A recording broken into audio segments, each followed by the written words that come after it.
authenticity is just so important to me that to have disregarded it for so long that, like she literally says, I feel like I have no pulse. That feels very severe to me, to feel so inauthentic that you feel worse than death.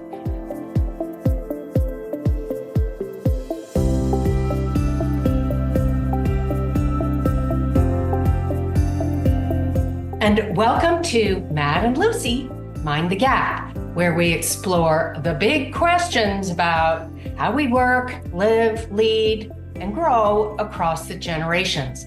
I'm Mad, pronouns she, her. And I'm Lucy, pronouns she, her. In today's episode, we're diving into a story that became a cultural moment, Eat, Pray, Love.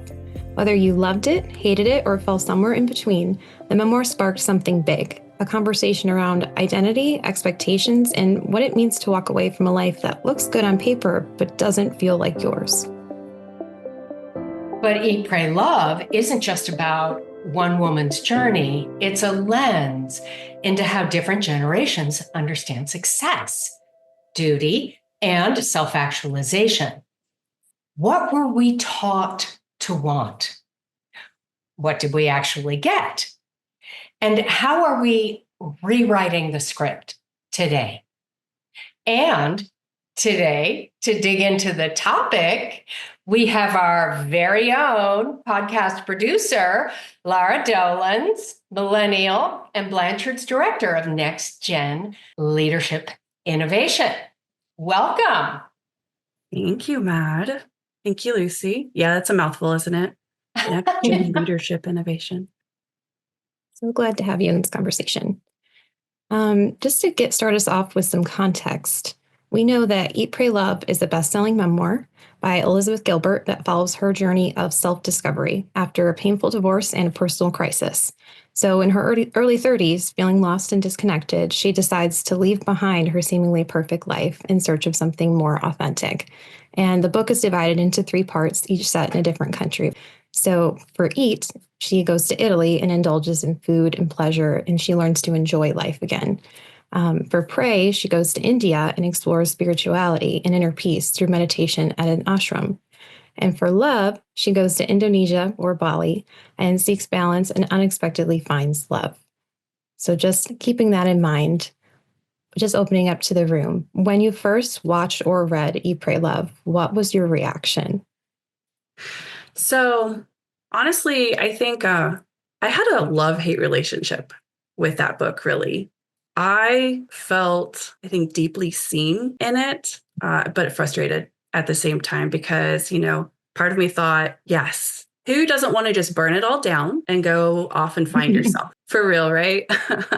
I think they call that midlife crisis. I don't know, but another part of me, I just rolled my eyes a bit and was like, okay, who actually gets to take off for a year like that? But still, the part where she woke up one day and just realized that her life didn't feel like hers, that I really definitely related to. I had no patience for that book. Yeah. I threw it across the room. That's a very emotional reaction, though. I have emotional reactions. Books. I haven't thrown that many across the room, but that was one of them. But now I'm curious why. It just felt so self-indulgent to me. It's like, oh, come on, get a real problem. Get a real problem. Yeah.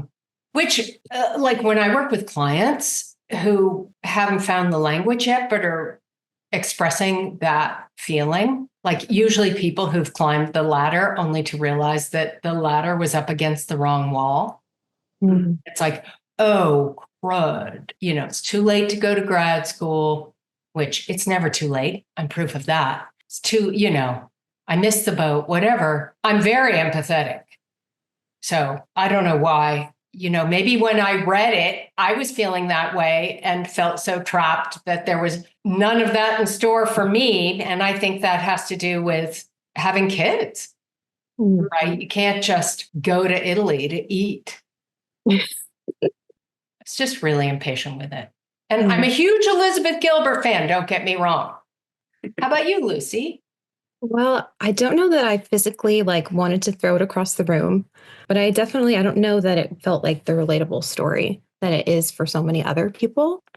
I actually only have watched the movie and I watched it for the first time just a couple months ago. So it's still pretty fresh for me.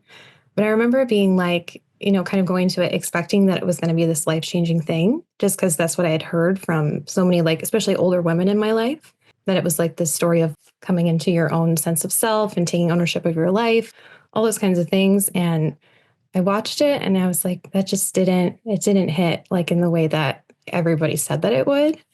And I felt conflicted about it because I recognized that, yes, like that is definitely the journey for some people. But I was like, I don't at all see myself in this spot. And I think the part that I kept getting tripped up on wasn't so much the journey itself, because I do think like travel as this means of self discovery, like that's great. Like that's a value that I have even. It was more like the premise of waking up one day and feeling like your life doesn't belong to you. Like you talked about that, Laura, as being a point of connection for you. For me, it's like it's hard to imagine ever getting to that point. And part of that, I think, is probably life experience. I just haven't had to make those big decisions yet and come out on the other side, right? But the other part of it, I think, is that authenticity is just so important to me that to have disregarded it for so long that, like she literally says, I feel like I have no pulse. That feels very severe to me, to feel so inauthentic that you feel worse than death. Yeah. So that part was interesting and conflicting for me. Well, part of me feels like you just haven't had an opportunity to completely screw up your life yet. Right. That could be it too. Absolutely. But I also think it's you, Lucy. You are a thinker and you think deeply about everything and every choice you make. Mhm. And I think that that is just who you are. I don't know that it's necessarily a mark of your generation. Do you think it is? I appreciate you saying that. And I do think I can be a bit of like an extreme example just because I am very introspective, process things internally, and like very concerned about harmony. That's one of my core values that will show up if you read like my Myers-Briggs thing. It'll tell you peace and harmony is like my number one thing, even to my own detriment, right? So I'm kind of an extreme case, but I do think that my generation, having watched sort of the millennials and Gen X in our lives, especially like our parents and grandparents, sort of struggle through inauthentic choices and kind of the consequences that came from that. I do think that collectively we want to do better. I think some people have more agency and more awareness to make those choices that feel more authentic.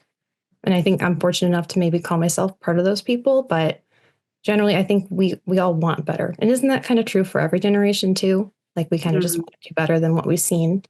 But I think specifically for us, having watched the millennials and the Gen X kind of deal with, well, the scripts that we've been given, they're not working. They're not working the way that they were promised. So like what happens then? So we kind of throw out the scripts a little bit earlier, I think, depending who you ask. I agree. I think that it makes a lot of sense. In order to have this moment of waking up one day and realizing, your life isn't what you expected or what you wanted, you have to have those expectations to start with, right? You have to, whether they're wherever they came from, whether they're false or true. And I think that, well, I know that myself and a large part of my generation was very much handed this is how the course of your life should go. These are the things that indicate whether you're successful or not. These are, a typical progression of what you can expect or what to aim for. And these are the things that you should do in order to get it right. Mm. And then at some point, even after checking off all those boxes at different times, I definitely had a moment where I woke up and I was like, oh, nothing is pretty much like what I was told it was going to be like. Mhm. And now I don't even know what to do with that. So I'm raising a Gen Z, and I have tried to do kind of the opposite of in that regard. Different focuses on what does success look like? What is life going to look like? Hopefully to set her up with less, I don't know, expectations in that way, at least. I don't think I'm the only one doing that with the younger generation. Yeah. I mean, even with my own parents, who I think would probably fall on kind of the line between Gen X and millennial, although their experience is more millennial, in my opinion. My mom has told me, like, you don't have to meet my expectations. Like, you don't have to follow the same path that I did. You don't have to get married. You don't have to do XYZ. Like, just do what you think is right for you. I think, growing up like that it seems like a commonplace kind of narrative, right? Like, be yourself, do what you want to do, be true to you. But it's just so crazy to think that just within the last generation, that's only been when that's kind of come into the common narrative. At least that's kind of the gist that I've gotten. I was definitely told, do you do what you want to do, but within these boundaries, within these expectations It's funny because I'm technically a boomer, right? I was born in 1960, which is the very, very tail end of the baby boomers. And I never felt like one of them. The message I got growing up was there's nothing you can't do. The world is your oyster. The only thing in your way of creating the life you want is your own preconceptions or biases, or I guess your family's expectations.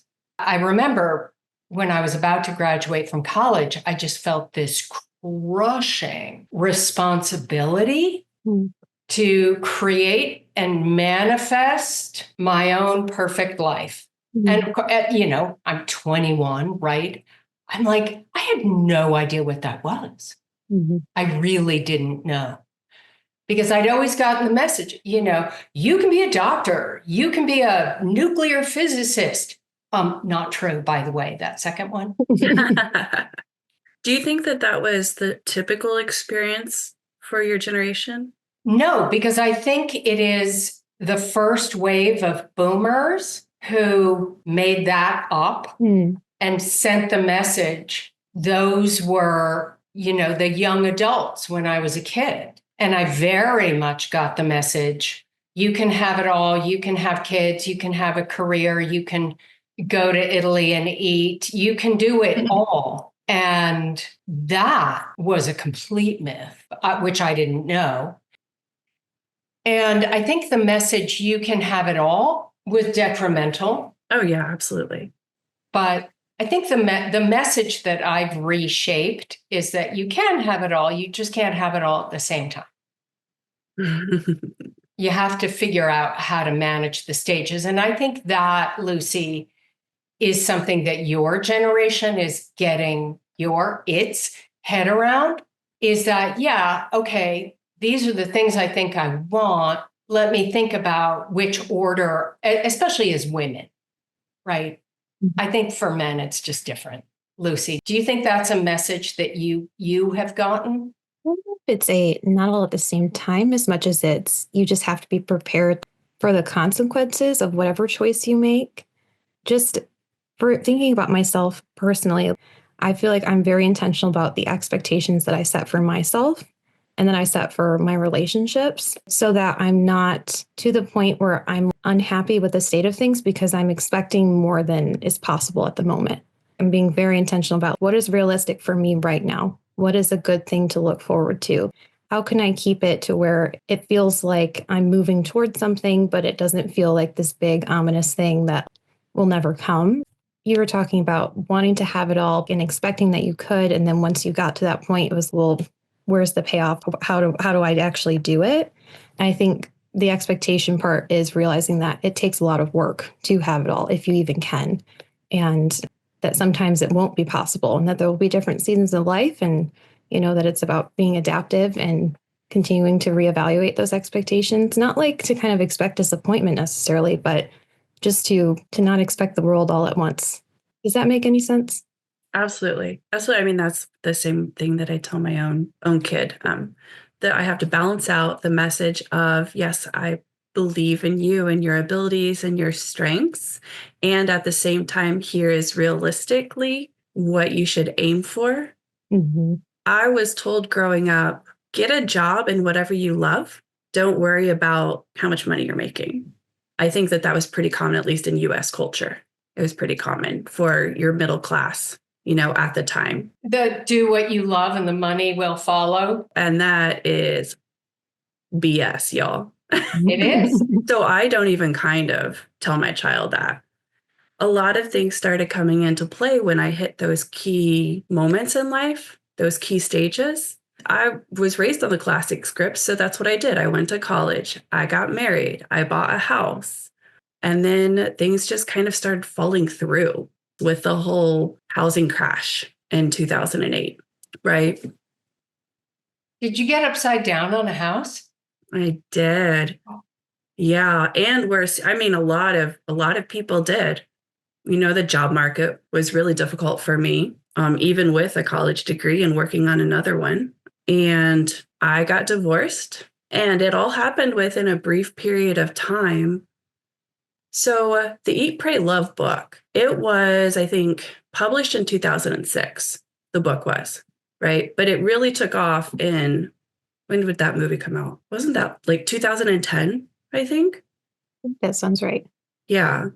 It was right in that, I think, span of time where we were doing all of these things that we expected to lead to this great life. And then a lot of things fell through for people. My experience it's definitely not the only story like that. And so that's why I think the story of this book came through so well, is because, okay, if you follow all of these steps and then something happens, that things are not within reach anymore. You feel lost. You feel like, okay, how do I start over? What do things even mean now? What am I supposed to do here? I'm supposed to be in the part of life where I'm making all the decisions and raising the children now. And I'm not even kind of ready for that. So you were handed a script. Very much. So did you feel resentful?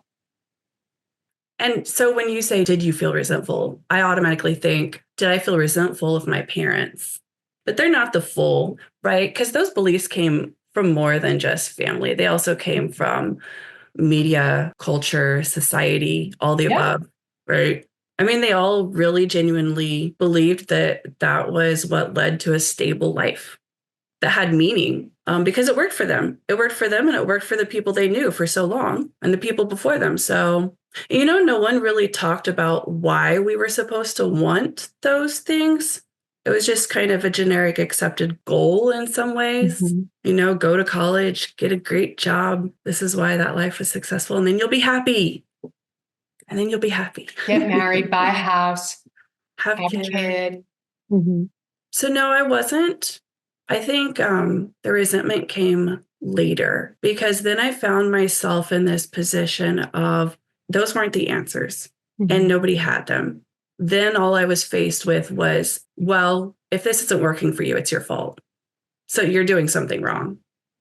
And that was not just from my parents, right? That was just the larger narrative that I would hear. It wasn't until recently I had a conversation with my mom, who, when I walked her through why it was I would never be able to buy a house in this market. Mm-hmm. And I used my dad as an example at what he used to make, the kind of money that he used to make at my age way back then, and what it would have to eat in order to equal now, what it would have to be in order to buy a house, at the cost that they are now. And it was like over $600,000. Oh my gosh. To keep up with everything and inflation. And she finally started understanding a little bit, the here and there. My parents didn't have student loans, They still lived in a time when it didn't matter what issues your relationship was having, you stayed together. Mm-hmm. So no, they didn't have the answers for me. So Lucy, do you feel like your generation has been handed a script?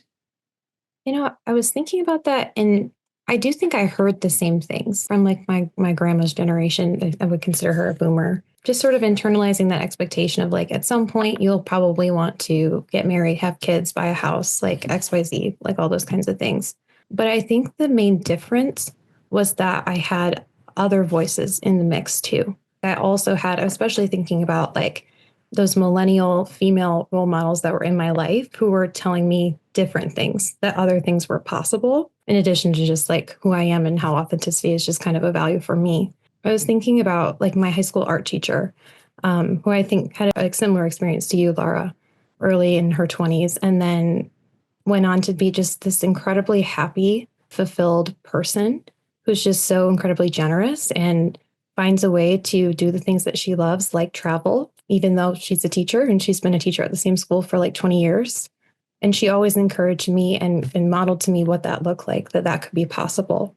And she wasn't married, it wasn't anything like that. But she showed me that there isn't one path to success or to joy, like not even happiness, because I feel like that can be fleeting, but just to enjoy your life in a way that makes sense for you and for that to be contagious to other people. And I don't know if maybe either of you had people like that in your life as well, but I know she definitely made a difference on me and thinking about what was possible, like when I was really young.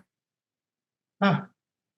Yeah, I think there definitely was a script. I don't know. I think someone gave me the script and I lost it. That's funny. But the one big message that I really internalized is like, there's nothing you can't do. Was that generational? Did that just come from my mother? Did it come from like the first wave of boomers? You know, it's interesting to me that boomers are being blamed for, what's the word? Consumerism, I guess, and all the plastic we've generated and all the economy that's been created where we all have to buy stuff to keep it going, which I'm like, how is that sustainable? There's no end point to that, you know? But because I always felt like the boomers were so idealistic. Mm-hmm. You know, not the first wave of feminism. That would have been the silent generation, right? But they took up that first wave of feminism and really wrote a lot about it and talked a lot about it and political activism and moving away from traditional roles. I don't know. So, Lara, what would you want the next generation to know about defining success on their own terms? I really like that question. And I am going to say that I'm glad the mold broke with me, to be honest, with my generation.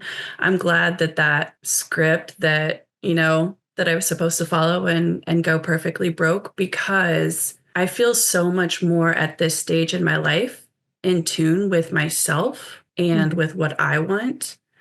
I had to go through the whole, okay, if owning a house and being married to a man and being in a church and following a religion wasn't my story, then what was? And when I didn't have that script anymore, I was forced to redefine it myself, which is one of the reasons I loved this book. That was the love part of the hate-love relationship.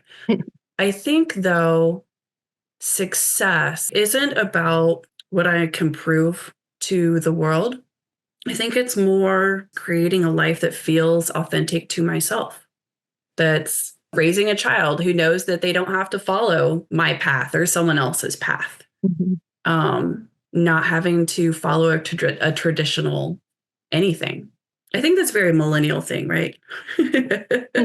Because it feels like I'm in this almost in between phase. I very clearly see where we came from and why my parents believed the way they did, what they did. And my child, I'm hoping, who's a teenager now, is somehow going to magically get to the answer that I'm never going to have access to. Does that make sense? And I know each generation has their own struggles. But I think she's not starting with all of the, I don't want to say baggage, but there's probably a better word. But she's not starting with all. I don't know. Baggage sounds right to me. Right. Yeah. My expectations for her are completely different, I feel like, than what my parents were for me. I mean, they wanted me to be happy. They wanted me to be successful, but they absolutely defined that differently than what I do for mine. What do you think, Lucy? What is your definition of success? I think I resonate with that, just sort of deciding for yourself what an authentic life looks like, what authentic choices look like, to where at the end of the day, like you feel There's this weird thing. I'm going to make this weird parallel that you might not understand. But my boyfriend and I, we play the Lego games. They're like made for kids. They're also fun because you have to like break stuff. But in the Lego Star Wars game, there are like these little puzzles that you do when you play as R2D2. You twist and you like match the pattern. And I feel like when I know that I've made an inauthentic choice, I feel like that puzzle before it's done. I can feel it like in my chest. It doesn't match. But I feel like when I'm able to reconcile it somehow or just make the choice that feels closer to what I want to be, whether I can vocalize that or not, it feels like I'm like solving that. It's like a state of equilibrium. And so Yes. I don't know if everybody feels that way, but I literally tell that to my boyfriend when I'm feeling that way. I'm like, I have that R2D2 feeling like something needs to click. And so I think just being very in tune with that and noticing when it's not in place and just trying to grow your awareness and get yourself to that place where it's as aligned as it can be. Wow. So that makes me think of a question for you, Lara. When you were kind of going down the getting married, buy a house road, did you at any moment have that R2D2 feeling? Oh, yes.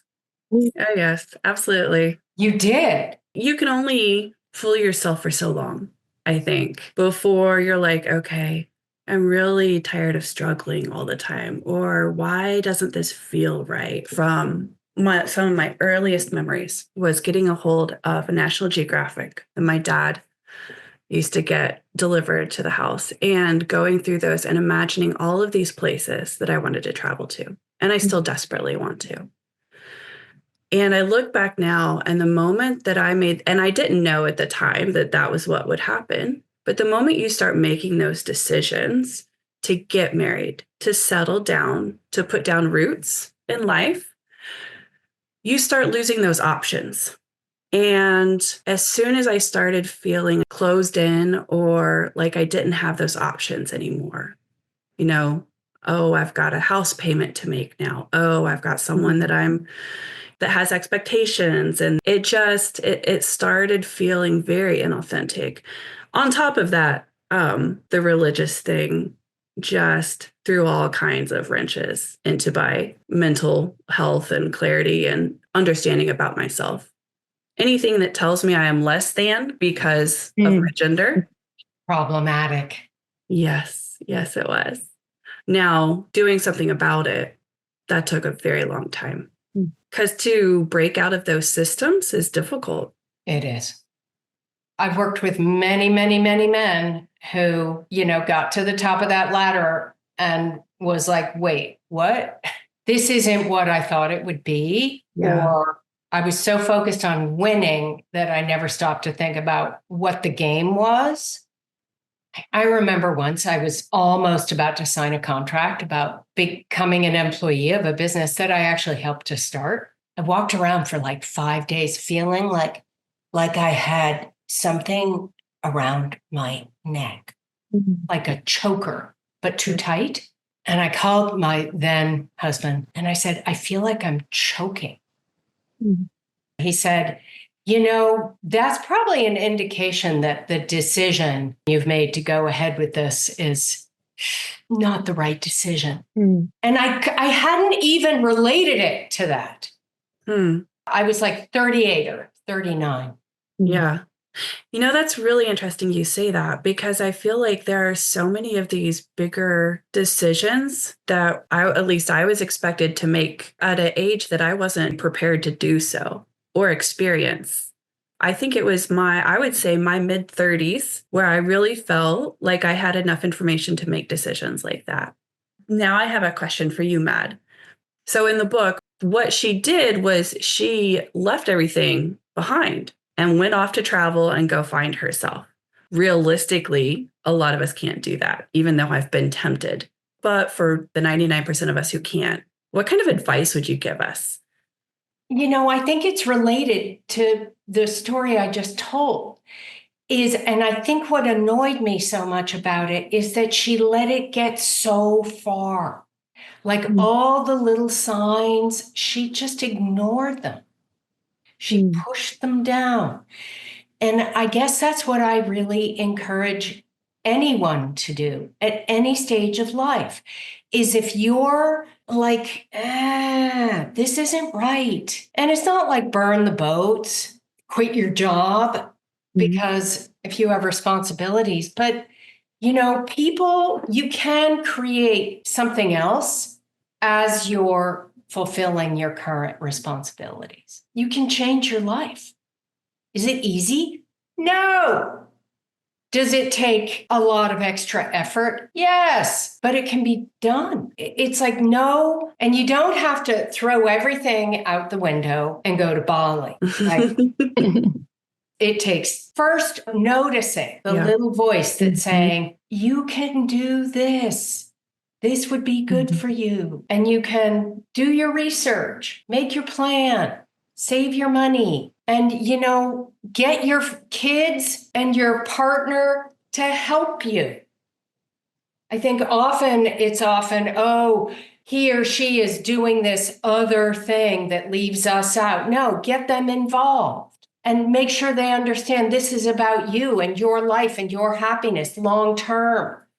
Why should one person in a family have to sacrifice everything? So I think it's doing what Lucy does, is really paying attention to those moments where this doesn't feel right, and it can be subtle and it can be a physical symptom. Mm-hmm. Yeah.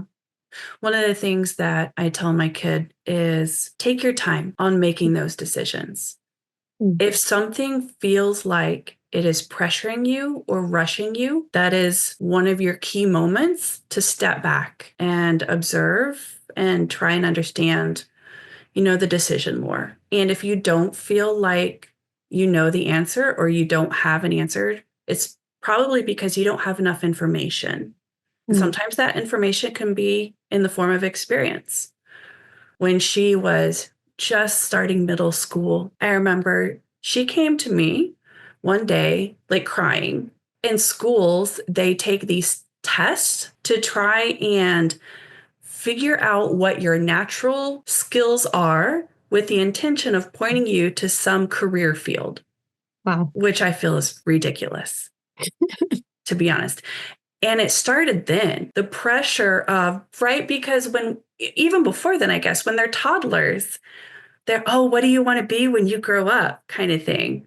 I hate that question. First of all, I hate it now at this age. I'm like, I don't know what I want to be when I grow up. Stop.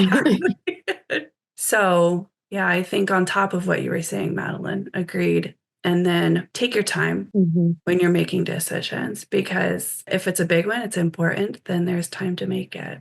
Right, Lucy? How did you figure out what you wanted to do with your life, what degree you wanted to get? Because you recently graduated. I did, like within the last year. Honestly, I did not know, and I still don't think that I really knew until like the fall of my senior year, when I was just researching, trying to figure out where's a place I can even start. And maybe if it's not a right fit, then I'll change it. And I found the program that I ended up in, that was a specific kind of writing. Like it wasn't being an English teacher, it wasn't being like a journalist. It was somewhere in between, like doing all the other kinds of writing. And I was like, that sounds like interesting. And I really liked correcting other people's papers. Like I really liked being the person with the red pen, which is so funny, right? Like the reason why I got into what I do is like the opposite of how I approach it now. And so I discovered that I was in the right place, but maybe not for the right reasons at first. And then it took being there and learning and being open to come out on the other side as closer to the person and the professional that I wanted to be. Yeah. So the one thing we haven't gotten to, and Lara has kids and I have kids, obviously, we haven't really talked about how your generation is thinking about having children. Because one of my kids is really pretty serious about not having kids, which is more the norm, I think, among the younger people. I think that's true. I definitely have a few people, like people I've known for a long time, that have expressed to me for years now. We're not even that old, like I'm 22, and just decided that that's not something that they want to worry about or do, mostly because of the state of the world. They feel like it's inhumane to have a child and subject them to whatever the unknown future is. I don't know that I necessarily subscribe to that. I'm definitely more of an idealist and hope that we keep getting better. We keep learning to keep trying. I don't know sort of what that path would look like for me. I just know that I feel like as I get more experience and continue to take other steps, like stepping into my career and moving forward with my relationship and just stepping into independence, like gradually, like you said, Lara, taking my time, that part, it might feel like it continues to make more sense the further along I go. But it's sort of like that distant thing that will probably happen, but we're not trying to pick out names and decide what age exactly yet. Yes. That makes a lot of sense, honestly. It does. And if I had to do it differently, that's what I would do, because I think Gen Z is asking a lot of the questions that millennials didn't feel like we could, at least not early on.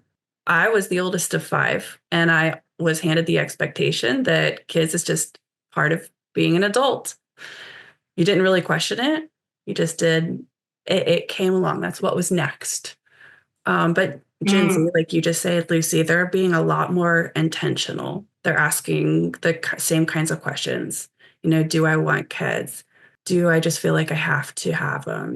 What's the purpose behind them? Can I live a happy life without them? Mm-hmm. I mean, and that makes a lot of sense. Looking at the cost of living, like you said, the state of the planet, access to health care, especially being female and being the one to likely carry it if that was part of the process. And I honestly respect that a lot. It's not selfish. I think it's very thoughtful. And the only message I remember getting that really stayed with me is my own mother saying, whatever you do, you have to have kids because it's the best thing ever. Aww. She said about my sister and me, you two are the best thing to ever happen to me. And you know what? I feel that way about my own kids. So it would make me sad for my son to miss that. But I also, I'd be happy for him to miss the pressure, the financial responsibility. Yeah. The, no sleeping. Yeah, and I think that Gen Z has a lot more that they're aware of. And as a result, a lot more things they have to contend with when making the decision of whether to have kids or not, right? I mean, if you add just on top of all of these things and our understanding of what kind of impact kids have or having children has on mental health, both good and bad, it's always amusing, not in a funny way, how little we are prepared for it. I remember walking out of the hospital with this little thing in my hands going, why am I allowed to take this home? For real. Like, I do not understand. This is like the biggest thing in life you could possibly be doing. The thing that could have the most impact is raising another human in the world, right? Yeah, no, it's true. I remember their dad and I looked at each other and we were like, who thought this was a good idea? I think most new parents feel that way, even if they think they're prepared. And I was nothing close to that. But I don't romanticize it for my kid or idealize it. And I'm a single mom. I have been her whole life on my own raising her. This is a struggle. These are the struggles that go along with it. And yes, I still tell her she is the best thing that happened to me. But I would never want her to make a decision based on that. Right. Yeah. Do you think Elizabeth Gilbert had kids, or what wound up with her? I don't think she did. I know she got married. She wrote 2 extraordinary novels. So those I did not throw across the room. I do think that there's something to be said for her journey of going out and getting yourself lost in order to, have that experience. I think every young person to some degree, I feel like, should have that as a natural part of their life. I still love that idea. Me too. Oh, yeah. Maybe I need to go back and reread it and figure out what made me so annoyed. Madeline, I think you made some very valid points. But I think that her big lesson from that is pay attention. Pay attention when you realize you've taken a wrong turn. So don't let it go so far that you wake up one day and feel like you're dead inside. But thank you for sharing your story and your perspective. today. And really, I love seeing the 3 generational contexts and how things can shift in some ways and maybe not shift so much in others. Thinking about Eat, Pray, Love, like whether it felt like an empowering blueprint, a cautionary tale, or even a self-indulgent claptrap, the real takeaway here is this: every generation gets handed a script, and sometimes the bravest thing we can do is decide not to follow it. So thank you so much for listening. If you enjoyed this episode, please subscribe, leave a review, tell your friends. It really helps more people find the show and join the conversation. And as always, keep minding the gap with curiosity, courage, and a little bit of rebellion.